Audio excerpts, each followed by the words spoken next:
Throughout this unit on kinematics thus far, we've been dealing with situations involving constant acceleration. For such situations, you can describe such motion by using the methods of algebra, as we've already seen.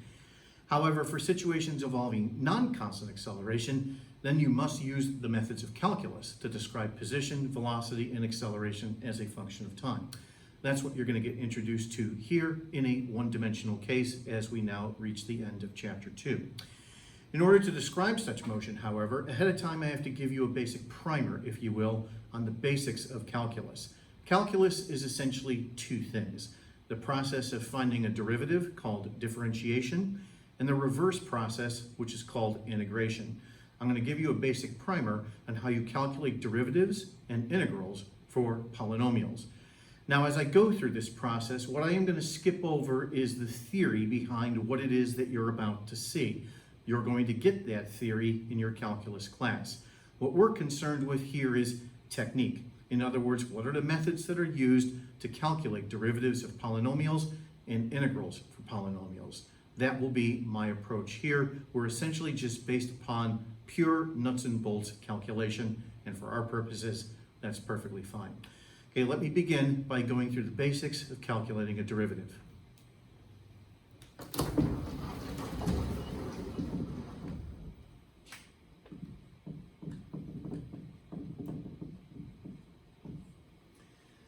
Okay, now as I give you the basics here of how to calculate a derivative, I'm going to be using essentially the notation that you would see in an ordinary calculus class. As I go through this, however, once again, I'm going to skip over the theory that allows you, or allows me rather, to do what it is that I'm about to do. You're going to get that in calculus class anyway. Once again, we're just concerned here with technique. Okay, so let me begin by just drawing out some sort of smooth curve polynomial, some sort of function. All right, so I have my independent variable x, and then we have some function of x like so. And let me just draw out a smooth curve like this. Okay, and now I'm going to pick 2 points here on this curve. I'm going to pick this point here, and I'm going to pick this point here. Okay, now here along the horizontal axis, let's say at this point here is some value of x. And then this value here along the x-axis is this original value of x plus this additional distance. This additional distance here is usually labeled as h, so then therefore this quantity here is x plus h. And then the function itself has two different values at these two different values of x. So for example, right here, the function has some value f of x, and then right here, the function has some value f of x plus h. And now what I'm going to do is I'm going to connect those 2 points by using a chord or a secant line, as it's sometimes called. So let me do that with my ruler, like so.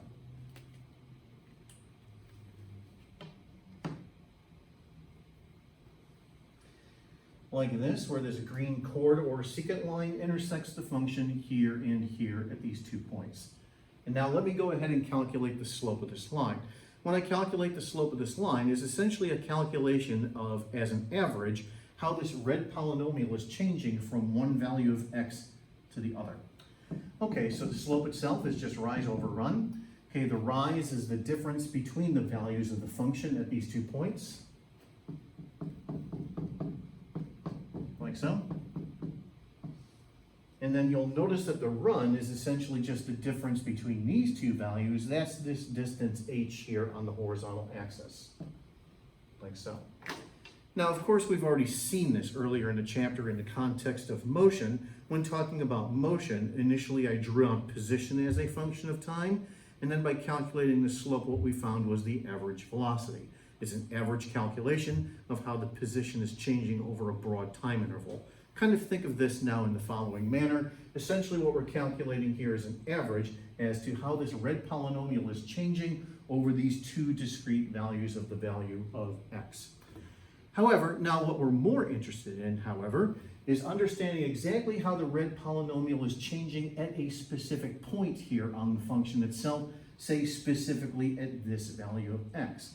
How do I calculate, essentially instantaneously, if you will, how is that red polynomial changing at that particular value of x?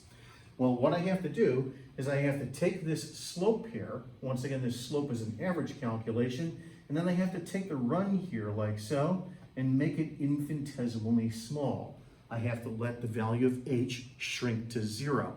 This is sometimes known as taking a limit. That's then written in the following way. Okay, first of all, let me just draw up the graph.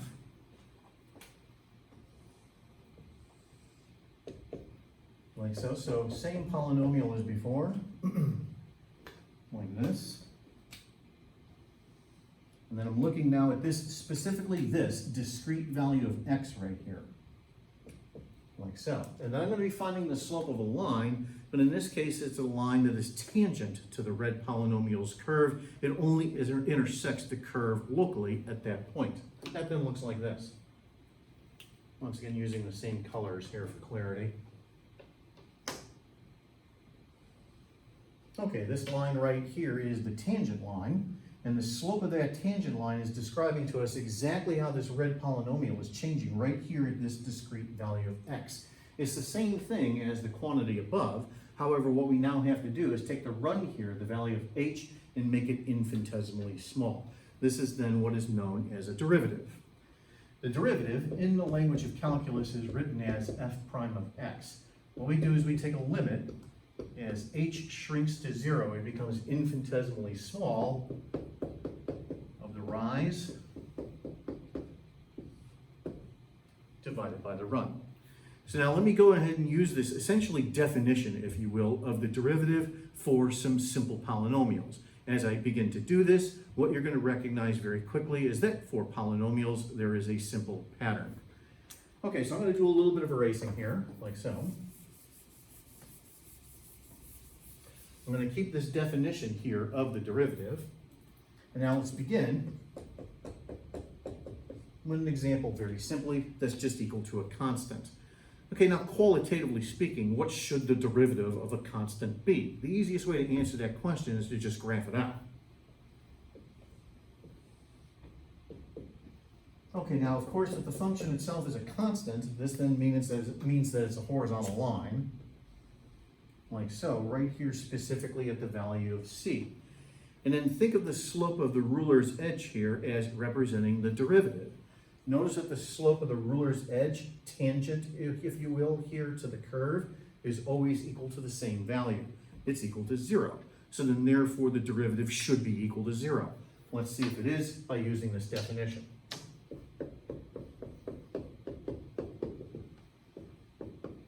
Okay, so then here's what we do with this definition. First of all, you take the value of the function at the greater value of x, x plus h. In this case, however, the function itself is a constant. It doesn't change. So then therefore, this quantity here is just equal to the constant c. Similarly, here, this quantity, the quantity of the function at the lesser value of x, is also equal to c because, once again, the function itself is a constant. And then we divide by h. And now here's where I start to dance around the theory, if you will, that you're going to get in calculus class.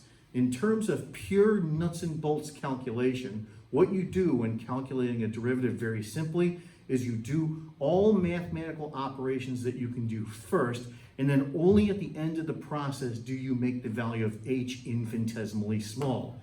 So notice that the numerator of the expression is equal to 0, so then therefore the derivative is equal to 0. Now what we are technically not quite doing here is we are not taking 0 and dividing it by 0. No, instead what we're doing is we're taking 0 and we're dividing it by an infinitesimally small number. That is still equal to 0. Okay, watch this process occur for another simple polynomial.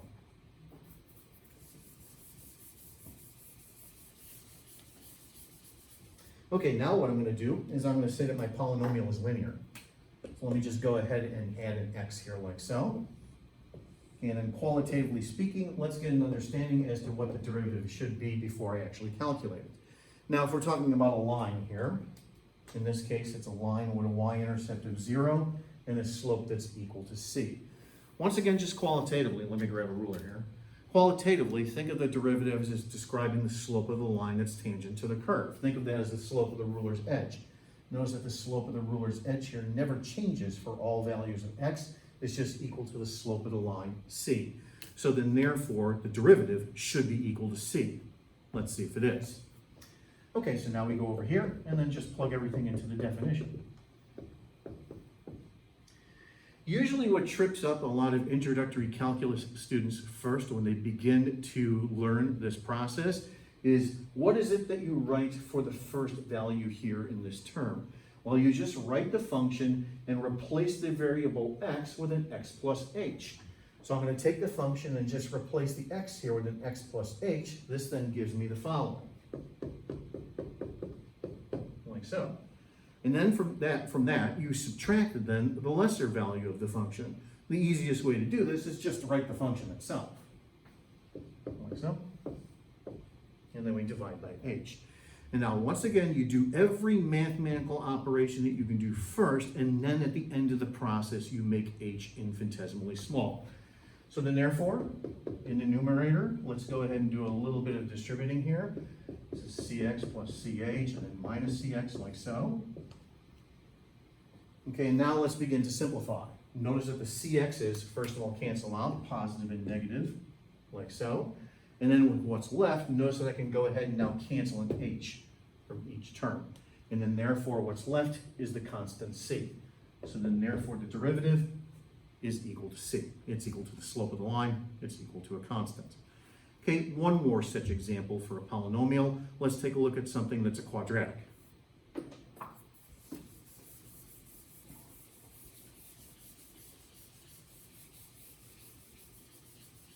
Okay, once again, I'll keep a simple function here for clarity. Let's just write this as cx squared. So now let's just get an understanding as to how the derivative should behave mathematically. First of all, by graphing this out. This is just going to be a parabola with the vertex at the origin, and the parabola opens upwards.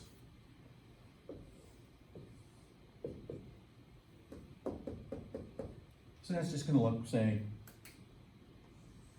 like so, where right here is the vertex. And now mathematically the derivative should behave in the following way. First of all, when the value of x is equal to 0, notice that the slope of the ruler's edge here, the slope of the tangent line is equal to 0. So then therefore the derivative should be 0 at that value of x. But then as x increases, notice that the slope of the ruler's edge here increases as well. So then therefore the value of the derivative should increase as the value of x increases. Let's see what happens now when we calculate the derivative by using this definition.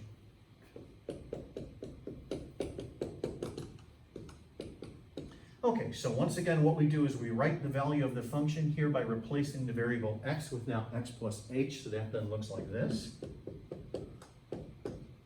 And then just write the function itself here for this term, and then divide by h. And then once again you do every mathematical step that you can first, and then only at the end of the process do you make the value of h infinitesimally small. Okay, so I have to do a couple of extra steps here. For example, let me go ahead and FOIL this and then distribute the c through all the terms. So let's see, when I do this relatively quickly, I end up with this, and then minus cx squared, and then divided by h. Like so. So take a look at that carefully. Once again, I FOILed this out. I took x plus h and multiplied it by itself, and then I multiplied all the terms by c. And now let's go ahead and simplify. Okay, so I have here a positive cx squared, and here's a negative cx squared, so they drop out, like so. And then I have an h remaining in each term, which I can then cancel. Here and here, like so. Okay, let me write this out with an extra step here.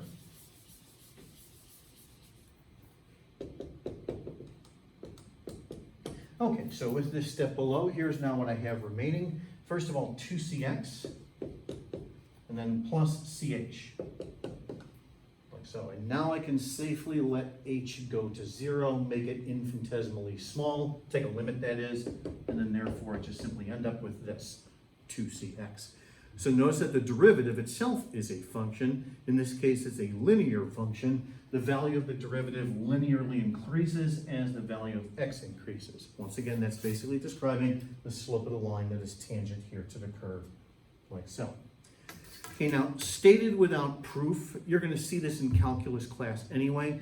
There is a simple shortcut that can be used very easily when calculating derivatives for polynomials. Here is that shortcut.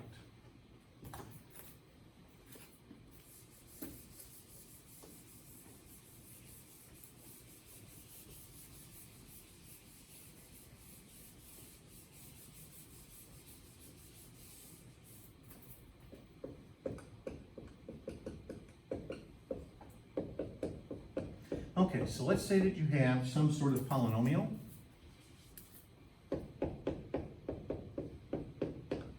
Like so. The value of the exponent could be anything. It could be an integer, it could be a fraction, it could be a decimal, it could be positive, it could be negative, it could be equal to 0.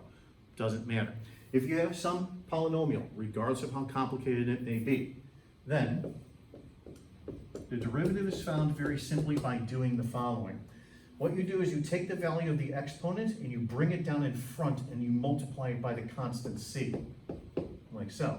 And then you take the value of the exponent and you lower it by 1. Once again, I'm stating all of this without proof. As I said, you're going to get that proof in calculus class anyway.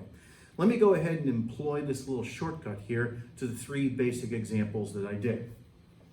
Okay, now the first example that I did was a constant. Okay, in terms of thinking of it in terms of this shortcut, think of a constant as the same thing as the constant multiplied by x to the 0th power. X to the 0th is equal to 1. So then therefore this right here is just the constant c. And now watch what happens when you immediately begin to use this shortcut. You begin by taking the value of the exponent and bringing it down in front and then multiplying by the constant c. In this case, that's just going to be a 0 multiplied by c, so then therefore immediately the derivative is equal to 0. Oops, let me write it like this. There we go, like so. Okay, watch what happens now for my second example, which was linear. Think of it as cx to the first power, and now let's go ahead and use this shortcut. So to find the derivative, you take the value of the exponent and you bring it down in front, like so, and then multiply by the constant c. And then you take the value of the exponent here and you lower it by 1, like so. X to the 0th is equal to 1, so if you simplify here what's left over, you just end up with the constant c, like so. Okay, and then lastly, there's our quadratic, like so. Once again, let's just go ahead and use the shortcut. So you take the value of the exponent and you bring it down in front, take the value of the exponent and lower it by 1, like so, and then therefore the derivative is equal to 2cx. So essentially what you do, more or less in the first semester of an introductory calculus course, and it doesn't matter if it's AP calculus or high school calculus, basically what you do in that course is you learn the theory behind what it is that I did here, and then ultimately you then learn how to apply that theory for various types of functions. Polynomials is usually what you begin with, and for our purposes here in introductory quantitative physics, for now, polynomials are the only functions that are important. Okay, this concludes then my short lecture here on derivatives. In the next lecture, I'll take you through the basics of integration.